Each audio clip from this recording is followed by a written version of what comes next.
10 నిమిషాల్లో చికెన్ పులావ్ చేద్దామా? టేస్టీగా, ఈజీగా, సింపుల్గా వంట రాని వాళ్ళు కూడా చేసుకోవచ్చు.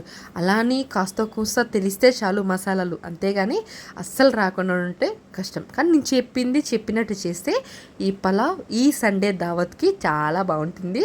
అండ్ నిజం చెప్తున్నాను, ట్రై చేయండి. అండ్ ఒక బాండి పెట్టుకుని ఆ బాండిలో ఒక 4 టేబుల్ స్పూన్ ఆయిల్ వేసుకోండి. ఆయిల్ ఎంత వేసుకుంటే అంత బాగుంటుంది. ఒక బిర్యానీ ఆకు, 3 లవంగాలు, మిరియాలు, అల్లం వెల్లుల్లి పేస్ట్ 1 స్పూను, పొడుగ్గా కట్ చేసుకున్న ఉల్లిగడ్డలు కూడా వేసి మంచిగా లైట్ బ్రౌన్ కలర్ వచ్చేదాకా ఉల్లిగడ్డని మాడగొట్టండి. అదే ఉల్లిగడ్డని ఫ్రై చేయాలి, ఓకేనా? అలా ఫ్రై చేసుకున్న దాంట్లో మెయిన్ ఏంటంటే మనం ఉప్పేసి కడుక్కున్న ఒక 1/2 కిలో చికెన్ కూడా దీంట్లో యాడ్ చేయండి. ఇక మీరు మహా అయితే లెక్క పెట్టిన ఒక 10-15 పీసులు అలా లెక్క పెట్టుకు వేసుకోండి. అది మంచిగా ఒక 50% మగ్గేంత వరకు బాగా మగ్గించుకోండి. ఎప్పుడైనా సరే పలావ్కి 100% కుక్ చేయకూడదు, ఒక 50% కుక్ చేయాలి. అలా కుక్ చేసిన దాంట్లోనే పసుపు వేసి చక్కగా కలిపేసుకొని ఒక 2-3 నిమిషాలు అలా ఉంచండి. దాని తర్వాత దీంట్లోకి కారం, ఉప్పు, మసాలా, గరం మసాలా అండ్ చికెన్ మసాలా. నేను చికెన్ మసాలా వేస్తున్నా, ఎవరిష్టం వాళ్ళది, చాలా బాగుంటుంది. అండ్ గరం మసాలా కూడా అక్కర్లేదు, ఎందుకంటే కొంచెం స్పైసెస్ అవన్నీ ప్రాబ్లం ఉంటాయి కాబట్టి ఇది కొంచెమే. 1 స్పూన్ వేసుకున్న, గరం మసాలా ఒక 1/2 స్పూన్ వేసుకుంటే సరిపోతుంది. ఇవన్నీ వేసుకుని ఒక 4 నిమిషాలు అలా మంచిగా మగ్గబెట్టుకోండి, అంతే.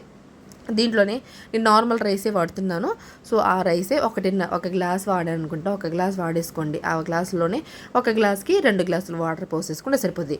ఒక 4-5 స్పూన్ల పెరుగు వేసుకొని చక్కగా కలిపేసుకొని కుక్కర్లో అయితే 3 విజిల్లు, పొయ్యి మీద అయితే ఒక 5 నిమిషాలు ఉంటే అంతే. ఎసరు పెట్టకుండా కరెక్ట్ ఎసరు ఇది. ఇలానే ట్రై చేయండి. నిజంగా చికెన్ పులావ్ అంత టేస్టీగా వస్తుందని నేనే ఊహించలేదు. అంత బాగుంది కాబట్టి నేను తిని మీకు ఎడిట్ చేసి పెడుతున్నాను. నిజంగా 1 స్పూన్ నెయ్యి వేసుకొని పైనంతా మంచిగా కలుపుకొని తింటే ఉందిరయ్య స్వామి రంగా. ఈ వర్షాకాలంలో ఈ చికెన్ పులావ్ వేసుకొని తింటే స్వర్గమే. నిజంగా చెప్తున్నాను, ట్రై చేయండి. సూపర్ ఉంది అని కాదు, నేను తిన్నాను, చాలా బాగుంది. మీరు తినండి, ఇంకా బాగుంటుంది. చేసుకొని తింటేనే కదా ఏదైనా సరే అద్భుతంగా ఉంటుంది. ఈజీగా, సింపుల్గా ఏమైనా వేసానా టేస్టీ పులావ్ అయితే రెడీ అయిపోయింది. నచ్చిందా? సబ్స్క్రైబ్ చేసుకోండి.